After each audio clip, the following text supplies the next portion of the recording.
Allah subhanahu wa ta'ala, il nous informe que la piété, et on va donner la définition de la piété. La piété est un successeur de toute chose. Si tu as la piété, même si tu es le plus pauvre du monde, tu n'as rien perdu. Mais celui qui a perdu la piété, même si tu es le plus grand milliardaire du monde, tu as tout perdu. Qu'Allah nous en préserve. Donc quiconque aura obtenu la piété, wallah, tu auras obtenu le salut et tu auras obtenu la grâce.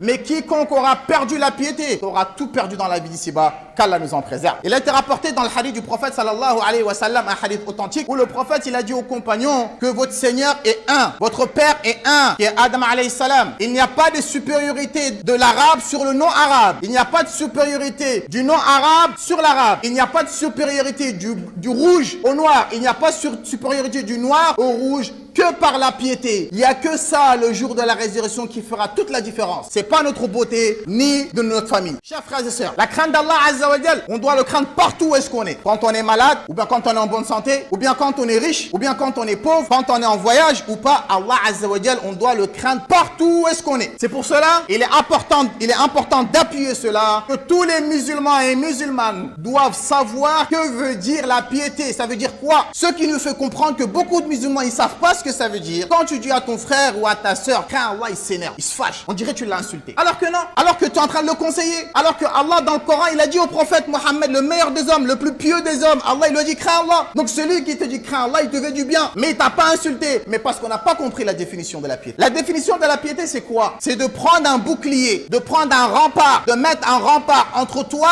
et le châtiment d'Allah Azza wa Jal. Et cette chose-là ne peut se manifester que par deux manières. Le fait d'exécuter ses ordres et s'éloigner des interdits. S'accrocher à l'unicité d'Allah Azza wa Jal qui est le tawhid et s'éloigner des innovations. Selon ce qui a été rapporté dans le Coran et selon la manière dont les compagnons du prophète sallallahu alayhi wa sallam ont compris